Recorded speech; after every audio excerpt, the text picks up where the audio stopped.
El continente americano ha vivido entre el sueño y la realidad.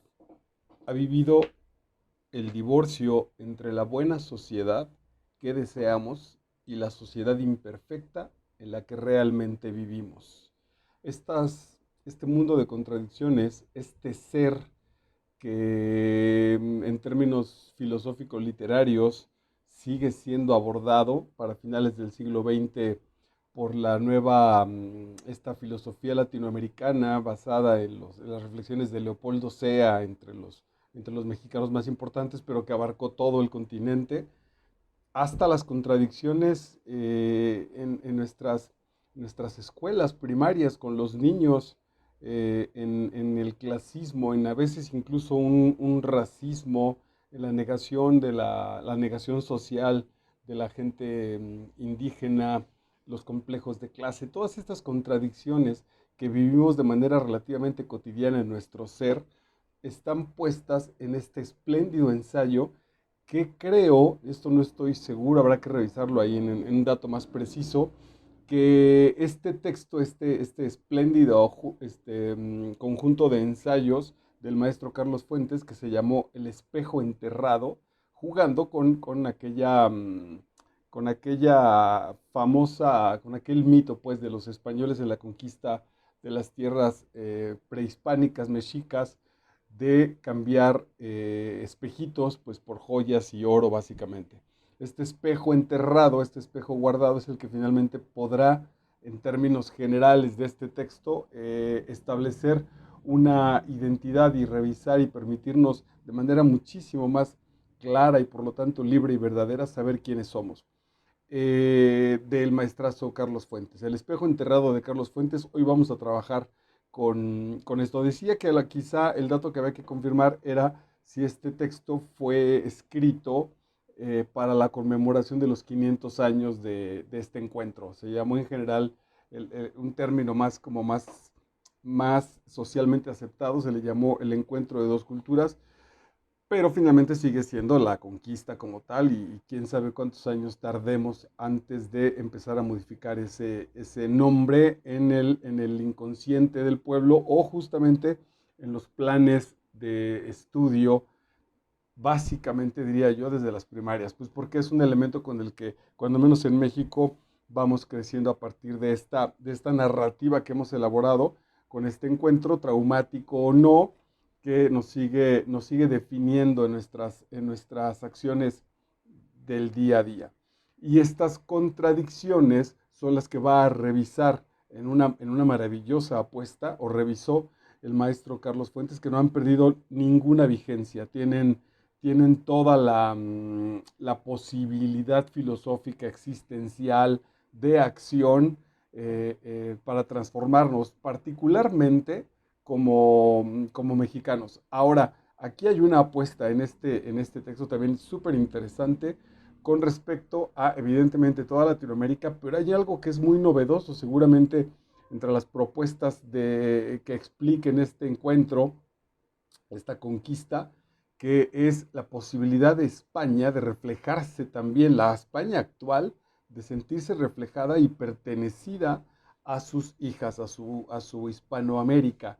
Dice al final, lo voy a leer también, que sin duda alguna legítimamente España está en Europa, pero España en muchos sentidos es la Hispanoamérica, la América que legó el dejarnos el lenguaje, el mundo con el cual, filosófico, con el cual abordamos la realidad, le haría mucho bien, habría que revisar si le haría mucho bien, dice más o menos, no irse a la Europa de Disneylandia y de uniones relativamente simples y banales y hacer una verdadera revisión a este otro lado del mar, el cual España tiene esa herencia que hoy y que en realidad durante estos 500 más de 500 años ya, hemos correspondido culturalmente hablando a si es que está como tal, a ese fortalecimiento de la cultura hispanoparlante o hispanoamericana. Entonces voy a irte dando frases, son ensayos diversos, no tienen precisamente una línea, más que de los temas que el maestro Fuentes fue seleccionando, y son joyitas que he ido rescatando para compartir contigo, algunas muy claras y otras vale la pena pues ahí generar una revisión. El texto no tiene desperdicio, es un gran texto que vale mucho la pena revisar desde el asunto sociológico, filosófico, ético, en tanto filosófico como de identidad y sin lugar a dudas literario, porque los grandes elementos, las grandes bases de sustentación cultural o de la posibilidad de un cambio y de una mejora cultural, de una mejora existencial como habitantes de esta cultura hispanoamericana, está, es decir, está en las joyas literarias. Fuentes apuesta porque lo mejor de este encuentro, lo más excelso de este encuentro está en la cultura desarrollada, en la literatura, para decirlo con mayor precisión. Bueno, hoy es viernes 16 de junio del año 2023. Hemos estado un poco alejados porque afortunadamente ha habido mucho trabajo de orden más práctico en mi vida, y hoy retomamos gustosos estos trabajos que tenemos aquí en Master Vidal en YouTube. Hoy trabajamos pues El espejo enterrado de Carlos Fuentes. Ya hemos mencionado que Carlos Fuentes nació el 11 de noviembre de 1928 y falleció un 15 de mayo del año 2022.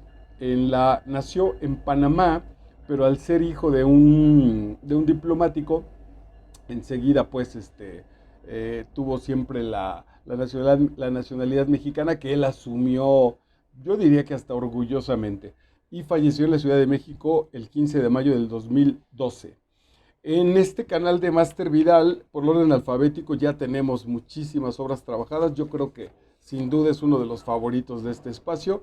Aquí hemos desarrollado Adán en el Edén, Agua quemada, Aura, Diana o la cazadora solitaria, Instinto de Inés, La región más transparente del aire, La silla del águila, Las buenas conciencias, Los años con Laura y Los años con Laura Díaz. Y hoy este espejo enterrado, nada, pues ya es casi una decena, si no es que una docena de obras que hemos trabajado con este espléndido autor mexicano. La cultura que hemos sido capaces de crear durante los pasados 500 años, como descendientes de indios, negros y europeos en el Nuevo Mundo, ese es el origen cultural de nuestro ser, de nuestro pasado más reciente. Esta, voy a llamarle así, maravillosa mezcla, este crisol que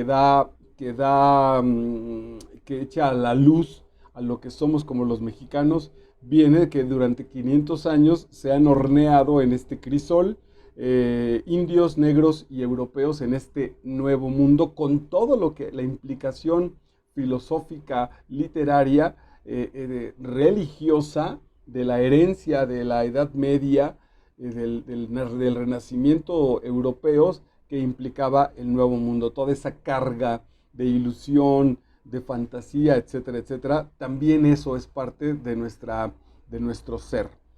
En nuestros debates con nosotros mismos, los americanos, los hispanoamericanos, en nuestros debates con nosotros mismos hacemos poesía.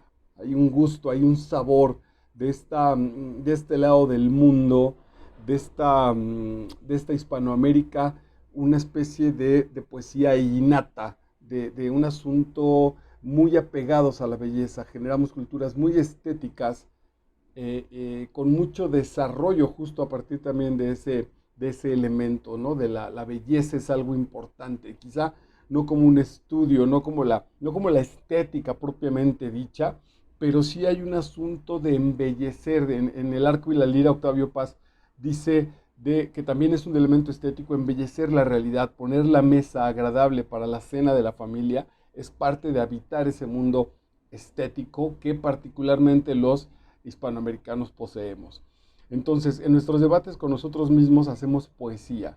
Una poesía no siempre bien rimada o edificante, sino más bien a veces lirismo duramente dramático, crítico, aún negativo, oscuro como un grabado de Goya o tan compasivamente cruel como una imagen de Buñuel. Ahí, nada, pues habrá que revisar. Si no tienes esas referencias, no te vas a arrepentir en nada de ir a revisar la obra pictórica de Goya y la obra cinematográfica del maravilloso Luis Buñuel. Y ese es el caldo de cultivo que va a crear este platillo llamado Hispanoamérica o cultura hispanoamericana. Ese espejo enterrado proviene justo de esos reflejos, ¿no? Un lirismo a veces duro, nada fino, relativamente mal hecho, pero yo aquí diría absolutamente honesto, absolutamente dramático ya en sí mismo y además en este cierre circular que establece Fuentes, compasivamente cruel, como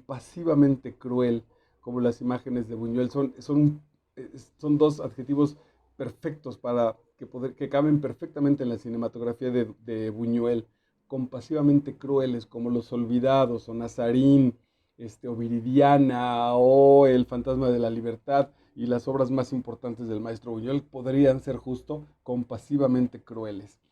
Una España unida e independiente no surgiría sino hasta el año 1492. Es en 1492 donde se da el descubrimiento de América como tal, que España cobra cohesión. Estos reinos relacionados sin duda alguna, pero no cohesionados en sí mismos, van a generar una relación de unidad justo con el descubrimiento de América. Entonces Fuentes está apostando a que en algún sentido, en el sentido histórico, no en algún sentido, en el sentido histórico, si España, que por cierto hoy todavía, en el año 2023, sigue teniendo cuestiones como de separatismo en algunas de las regiones españolas, Cataluña, por nombrar la más reciente, que lo tiene en un tema de discusión constante en la Cataluña, al interior de Cataluña y también en la República Española, pues,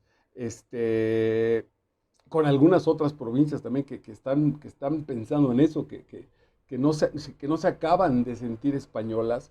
Bueno, pues el origen como tal de esta cohesión del nacimiento de España como país que hasta hoy lo conocemos viene dado por el contacto que tiene este primer reino, este reino que llega a las Américas, eh, como una consecuencia pues histórica que le da también unidad a España. El Quijote de Cervantes, donde el protagonista puede ser visto como un hombre que al cabo debe atemperar sus locas aventuras regresando al hogar, a sí mismo y a su propia muerte. La fantasía en la anécdota del Quijote es que estas locuras que lo han alejado del hogar y que lo han hecho sufrir, pero también lo convirtieron en un héroe, tienen como objetivo espiritual, a esto yo le agregaría, regresar al hogar, regresar a él mismo y entonces para entregar las cuentas de vivir su propia muerte en paz y tranquilo.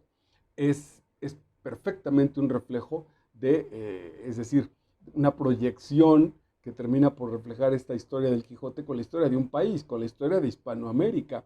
Estas aventuras que fue la conquista dramática, violenta, brutal, espiritual, comercial, con todas estas sales que se han agregado a este guiso, al final de cuentas es también justo para este proceso, ¿no? Como el mismo Quijote, para regresar al hogar, para regresar a nosotros mismos y a nuestra muerte, que implícitamente, espiritualmente, esa muerte generará nuevas vidas.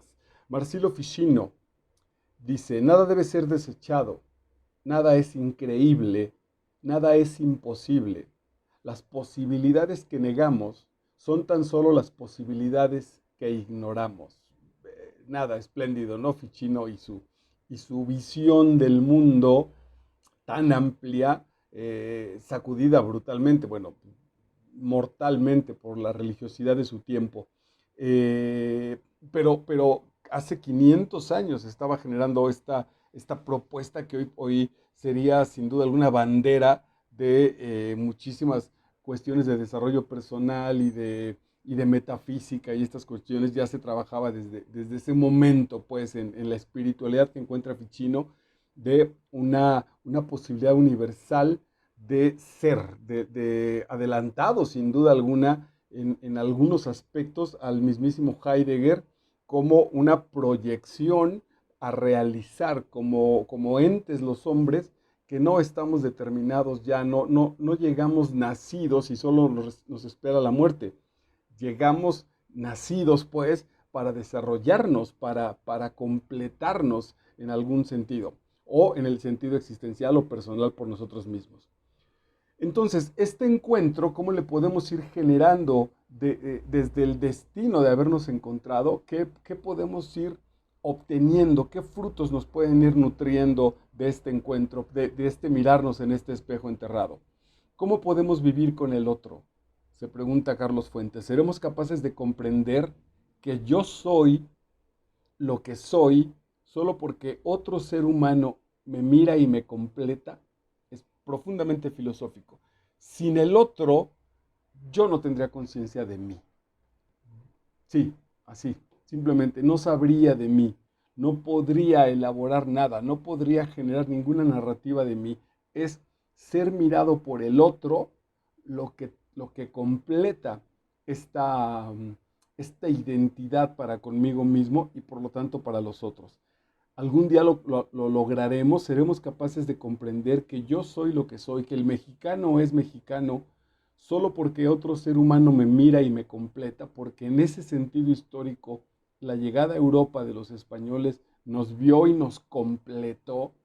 Ahí hay mucho material que revisar con todo y lo que implicó. Atención, porque hay una especie de falacia que se ha ido instalando, como si España hubiera llegado a conquistar México. No, México nace con la mezcla, por más violenta que haya sido, y etcétera, etcétera, con la mezcla de estos reino español con las comunidades, con las culturas autóctonas de estos territorios, entiéndase, mexicas, mayas, olmecas y todo el asunto que estaba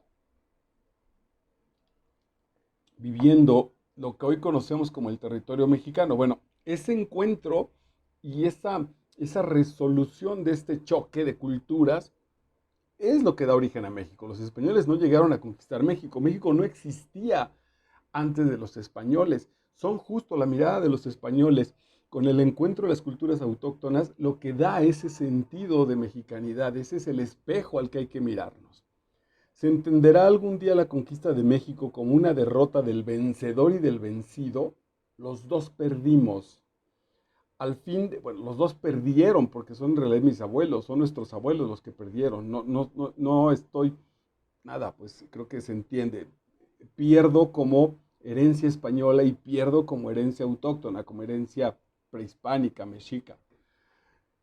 ¿Se entenderá algún día la conquista de México como una derrota del vencedor y del vencido, a fin de poderla considerar al cabo como una victoria de ambos? Si psicológicamente o en psicología de masas posiblemente, algún día aceptamos que, que está bien, que hemos sido derrotados ambos con ese encuentro, podemos dar la vuelta, porque dar la vuelta quiere decir cobrar conciencia, y la conciencia siempre es para ganar, la conciencia siempre es para crecer, para restablecer el proceso. Cervantes nos enseña a leer de nuevo. Velázquez, el pintor, nos enseña a ver de nuevo. Sin duda esto es lo propio de los grandes artistas y escritores. Pero estos dos, trabajando desde el corazón de una sociedad cerrada, Cervantes y Velázquez, fueron capaces de redefinir la realidad en términos de la imaginación. Está la realidad y con la imaginación que genera el caso del arte de Cervantes y el arte de Velázquez, se redefine la realidad. Es un proceso muy hermoso. Fueron capaces de redefinir la realidad en términos de la imaginación. Lo que imaginamos es tanto posible como real. Entonces, lo que yo imagino de la realidad está en potencia de verse en la realidad, pero ya es un hecho en tanto que la realidad también contiene el proceso de imaginación. A ver si puede ser más sencillo. Si solo nos abaratamos el mundo con que la realidad que tú estás viendo a mis espaldas, esta materialidad desde la cortina, la pantalla, las mochilas, las ventanas, el cuadrito de atrás, etcétera, esta realidad material es solo una parte de una realidad cultural. de la realidad en la que yo puedo decir, esto que está a mis espaldas es mi espacio vital, el más íntimo de mis espacios vitales. Ese espacio vital está representado por esta materialidad, pero esa frase espacio vital es abstracta. Decir mía incluso también es abstracto, porque lo mío no se ve en esa mochila. Esa mochila es mochila. Y al estar en este espacio, al haberla yo comprado, al yo usarla, establezco que es mía. Pero si yo un día pierdo esa mochila y alguien la tiene o me la roba, esa mochila va a ser de esa persona. Entonces, ese decir no es más que un elemento cultural, no es más que un elemento de lenguaje que genera en la idea que aparentemente, no en la realidad física, esa mochila me corresponde. Bueno, la frase elaborada, pensada, vivida, esa mochila es mía, hace parte entonces de este espacio que es más amplio que las cosas que lo habitan. Entonces, la imaginación genera, modificará la realidad, la manera en la que vemos la realidad, pero además como idea que empieza a expresarse en el universo, en el mundo de lo conocido, también lo enriquece. No es solo está en el ambiente material. Las nuevas ideas, digamos, amplían, hacen crecer el mundo como tal, porque el mundo también es posibilidades de percepción y de definición, de decir algo con respecto a las cosas, y esas cosas también pueden ser internas. No recuerdo en qué número de poema de Neruda, de los 20 poemas de amor y una canción desesperada, el gran ejemplo es que dice, y entonces gracias a mi amor, tu universo o mi universo crece, crece, crece.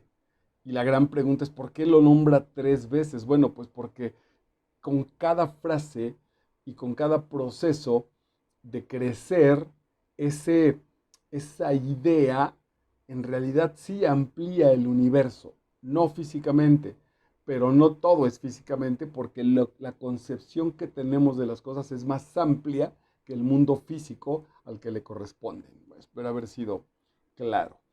Transformaron al pueblo indígena, los españoles, pues como tal, o el proceso de la conquista, transformaron al pueblo indígena de hijos de la mujer violada en hijos de la Purísima Virgen, entiéndase la Virgen de Guadalupe, en caso de México. De Babilonia a Belén, de Babilonia y la prostituta a la puta de Babilonia, a la Belén de la Virgen María. En un relámpago de genio político. Nada ha demostrado ser más consolador, significante y digno del más feroz respeto en México desde entonces que la figura de la Virgen de Guadalupe. El pueblo conquistado había encontrado a su madre. Nada, pues es que si nos vamos al asunto precisamente histórico, podemos pensar y desde la visión de la violencia y de la derrota, de la victimización, entonces podremos establecer que aún ese fue un proceso de enajenación. Sin duda sí fue un proceso de enajenación en un primer momento, pero una vez ampliado, una vez lanzado, y que posiblemente bien aprovechado, podría tener entonces muchos elementos de crecimiento. Entonces, nada ha demostrado ser más consolador, significante y digno del más feroz respeto en México desde entonces que la figura de la Virgen de Guadalupe. El pueblo conquistado había encontrado a su madre. Es una cuestión también de ir cambiando la narrativa, de ser hijos del malinchismo, de la gran entregada, de la traidora, a ser hijos de la mismísima Madre de Dios. Hay una enorme distancia. Cuando menos al pueblo más básico le volvió a dar protección, le volvió a dar cuidado, le volvió a dar una especie de ternura que en el desarrollo como tal, a mí, esta es una impresión mía, esta es una opinión mía, no hemos acabado de aprovechar esas determinaciones. Eso es por eso que hay que revisar la literatura, particularmente esta obra del maestro Fuentes, porque nos hace estos nuevos planteamientos para redefinir las cosas. En ningún sentido es gratuito que hoy, con la fecha que se está haciendo este video de junio del 2023, el partido en el poder, y que es muy probable que sea el que gane los siguientes 6 años, se llame Morena. Hay una referencia ahí usada de manera abusiva o relativamente casual, pero sin duda alguna muy poderosa en los ámbitos metahistóricos o en los ámbitos subcientíficos por debajo de lo precisamente científico que permiten estos enlaces. ¿No es el cuerpo al cabo un disfraz del alma? Tremenda idea. El cuerpo no es un disfraz del alma. La manera física en la que habito el mundo es una proyección de mi alma. ¿No es el cuerpo al cabo un disfraz del alma, de la imaginación, de sus temores y anhelos? En el cuerpo físico están expuestos mis temores, mis anhelos, mis esperanzas, la manera de habitar espiritualmente el mundo. Culturalmente, la América española independiente le dio la espalda tanto a su herencia india como a la herencia negra, juzgando a ambas como algo bárbaro. Y ahí perdimos mucho del enriquecimiento de amplitud de visión del mundo. Al cancelar con nuestros prejuicios, cuando digo nuestros, pretendo que generemos este conjunto, ya este crisol del cual somos parte. Esta negación, este considerarlo bárbaro, ha seguido generando un proceso muy difícil de unificar entonces, muy difícil de igualar. En México, por primera vez, una nación hispanoamericana se vio como realmente era, sin disfraces, brutal a veces insoportablemente tierna. Compartíamos un profundo sentimiento de la dignidad personal y un altivo desprecio a la muerte, como determinaciones que van generando cultura y por lo tanto bases existenciales para las personas que vamos llegando, las que hemos ido ya caminando y las que están por venir, van a encontrar justo este contexto de comportamiento, de visión del mundo. El hombre en llamas, destinado para siempre a perecer en las llamas de su propia creación y a renacer de ellas. Este elemento que hace un siglo trabajó en los murales Alfaro, David Alfaro Siqueiros. Eh, Esa es la representación de consumirnos a nosotros mismos en nuestra propia creación y renacer de ellas en este perenne proceso hacia el tiempo, hasta el fin de los tiempos. Nuestra cultura se comporta como eso. En nuestras obras nos desintegramos y una vez terminada esa obra que arrasó con nuestra existencia, surge la posibilidad nueva para seguir andando el tiempo. La cultura es la respuesta a los desafíos de la existencia, la manera en la que la existencia nos reta, lo que hacemos para superar esos retos, eso vamos a entender por cultura, dice Carlos Fuentes. Va cerrando, va estableciendo todo este pasado y la revisión que ha hecho profunda en muchos sentidos, muy sabia, con muchos datos en muchos de los casos, para ir tomando decisiones, para ir cerrando la visión con la que leemos la obra y con la que la vamos a proyectar en nuestra propia existencia hacia el futuro, hacia nuestros días por venir. Poner nuestras casas en orden, pero para lograrlo tenemos que comprendernos a nosotros mismos, conocer nuestra cultura, nuestro pasado, nuestras tradiciones como fuente de una nueva creación. Pero atención, conocerlas. Conocerlas no es negarlas evidentemente, cancelarlas, condenarlas diría yo, y tampoco conocerlas implica folclorizarlas, perdón por este barbarismo. Folclorizarlas quiere decir hacerlas elementos de turista, ¿no? Tenerlas ahí en un museo nada más sin paredes o abierto, pero al final de cuentas un museo. Al final de cuentas ya solo los elementos que implica con toda la distancia con la que el mundo contemporáneo vemos a nuestros antepasados casi de manera turística. El peligro persiste de que España, al ingresar, es lo que te decía al principio de nuestro trabajo, el peligro persiste de que España, al ingresar en la Disneylandia comunitaria europea, se vuelva demasiado próspera, demasiado cómoda, demasiado consumista, sin suficiente autocrítica y olvidadiza de su otro rostro, su perfil hispanoamericano. Esto es muy bonito, no sé si habría que revisarlo, es interesantísimo. Yo tengo la sensación, sigo muchos programas españoles de carácter cómico, sigo, no diría mucha, pero tengo una particular preferencia por la música española, en términos de pop, en términos de lo que se escucha comúnmente, desde el rock hasta esta especie, le voy a llamar, me voy a atrever a llamarle boleros con un sabor flamenco de los españoles.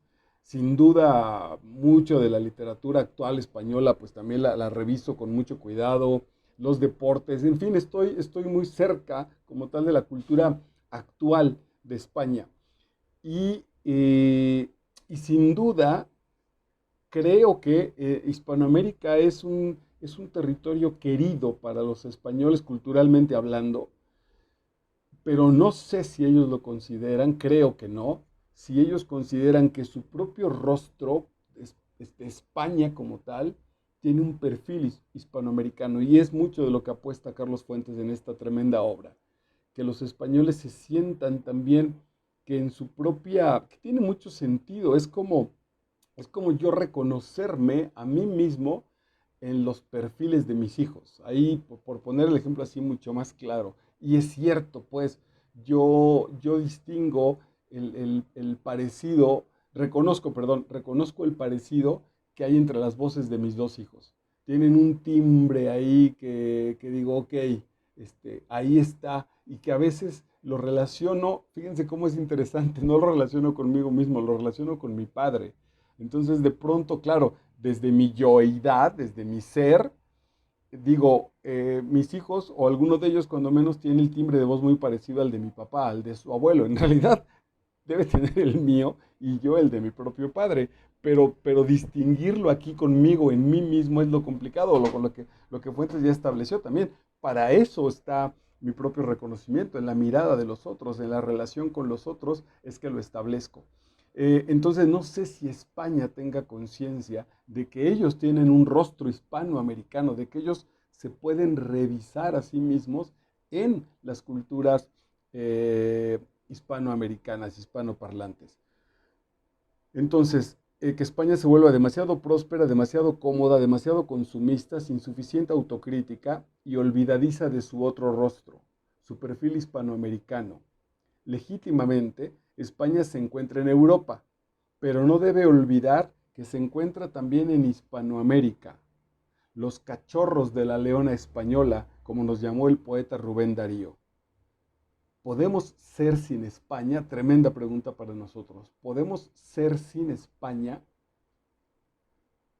Si le quitamos al podemos la idea de que sea un reto, si más bien es, ¿podremos reconocernos sin España? Yo diría no. Como mexicanos no nos podemos reconocer sin España. Es fundamental. Todavía hoy, año 2023, solo bastaría con el idioma, con un montón de situaciones culturales, de comportamiento, de gustos, que van desde la comida hasta las ideas, las pasiones emocionales. Yo creo que no podemos reconocernos a nosotros mismos sin España. Fuentes lo lleva más profundo en términos filosóficos. ¿Podemos ser sin España? Y la otra pregunta es, ¿puede ser España sin nosotros? Ahí es donde yo no sé si tienen este grado de conciencia, ¿no? Es interesantísimo, porque posiblemente así es el proceso biológico. Me, me cuestiono y me reconozco más en la relación con mis padres, con mi padre en particular, que con mis hijos. Me veo más, quizá por el sentido del tiempo, me veo más como consecuencia de mi padre que, que saber que yo y mi identidad y mi reconocimiento para conmigo mismo también tiene que ver con el rostro que tienen mis hijos. El rostro que tienen mis hijos es parte de mi propio rostro y por lo tanto de mi identidad.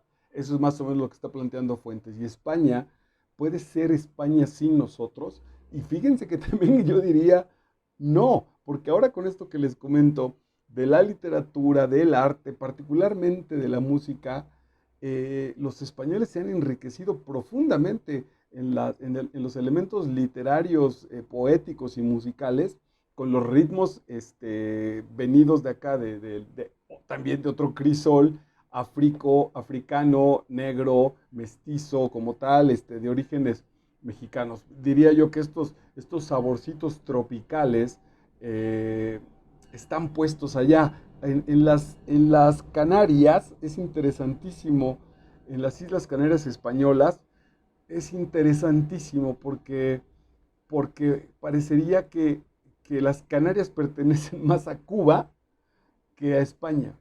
Uno distingue mucho más un sabor ahí cubano, repúblico dominicano, puertorriqueño en esas islas que España propiamente, que lo europeo de España. Y tiene mucho sentido porque esas islas fueron habitadas por esclavos nativos en América que fueron trasladados a las Canarias. Entonces hablan igualito. Hay algo bien interesante. Los habitantes de esa isla no hablan como españoles, hablan como cubanos. Y esto podríamos decir lo que es literal. No es que las Canarias hayan heredado a Cuba su manera de hablar, sino el encuentro y los asuntos históricos llevaron una gran parte de población cubana, ya hablando español, a las Islas Canarias y han dejado ese saborcito. En fin, bueno, solo como no es un ejemplo riguroso, pero nos ayuda a traducir, que es el espíritu de este espacio, la obra de Carlos Fuentes. Y la última, con la que voy a cerrar este espacio de hoy con esta obra espléndida, El espejo enterrado de Carlos Fuentes, dice, la cultura es sobre todo en nuestros cuerpos. La cultura es sobre todo en nuestros cuerpos manifiestan nuestra cultura. Aquí también depende cómo lo queramos revisar y desde dónde lo queramos revisar, pero entonces las enfermedades, los excesos, los sobrepesos, los cuerpos lentos, abotagados, etcétera, son parte de nuestra cultura, ¿no? De nuestra manera de vivir el mundo contemporáneo. La cultura es sobre todo nuestros cuerpos sacrificados y negados, nuestros cuerpos encadenados, soñadores y eróticos. Es una gran reflexión de Carlos Fuentes, porque implica no esta misma serie de Máster Vidal, la literatura como tal, los textos a la hora de leerlos, eso es lo que me encantaría a mí poderte transmitir cuando sigues este espacio, que seguramente ya lo sabes, si nos has acompañado y si te trae aquí el amor por el arte y por la literatura. El arte y la literatura no son adornos de la existencia, son la existencia misma, son otras herramientas, son otros territorios que también tienen muchísima información, a veces la verdadera, la real, la más importante de nuestras propias existencias. Y el arte y la literatura están puestas en nuestros cuerpos, es decir, en nuestra vida. Yo habito el mundo seguramente desde otra perspectiva muy diferente, no mejor ni peor, simplemente diferente, quizás sí más amplia, a partir de que leo, a partir de que iba a decir me informo, a partir de que gozo con las lecturas de las novelas y de todos los autores que hemos trabajado aquí, de todos los que he leído desde que descubrí la maravilla de la lectura, seguramente eso ha modificado mi existencia en términos absolutamente reales, con lo que como, con lo que hago, como cómo cuido mi cuerpo, cómo cuido o descuido el cuerpo de los otros o de las otras, etcétera, etcétera. Ese es el punto neurálgico, ese es el punto origen desde el cual parte la existencia. Tu cuerpo, tu ser, está cargado de toda esta historia que el espejo enterrado habla. ¿Qué vas a hacer con eso? ¿Qué vamos a hacer con nuestro cuerpo que expresa toda la cultura de lo que somos? Y es probable que ese cuerpo, entonces, en otros sentidos, en un sentido mucho más pedagógico, no estemos informados lo suficiente de esa riqueza porque lo castigamos, lo enajenamos con información simple, con nutrientes intelectuales y estéticos muy baratos o incluso literalmente con una carencia de nutrientes estéticos, filosóficos, intelectuales, emocionales, eróticos finalmente, que no nos permitimos por seguir el mundo enajenado, el mundo brutalmente mecanizado, el mundo absolutamente alejado de esta esteticidad, de esta cultura, de este gozo que da el arte, la belleza y la literatura. Valdría la pena empezar también a revisarnos desde ese espejo de lo estético, desde ese espejo de lo existencial, para que nuestro cuerpo también empiece a modificarse, para que nuestro cuerpo también empiece a ser una antena de recepción y de emisión de situaciones vitales, históricas, emocionales, que tienen que ver con el desarrollo no solo de nosotros, sino de la humanidad entera. Muchísimas gracias. Nos vemos en la siguiente entrega. Esto fue El espejo enterrado del maestrazo Carlos Fuentes. Soy Marco Vidal y te saludaré en la próxima entrega. Gracias.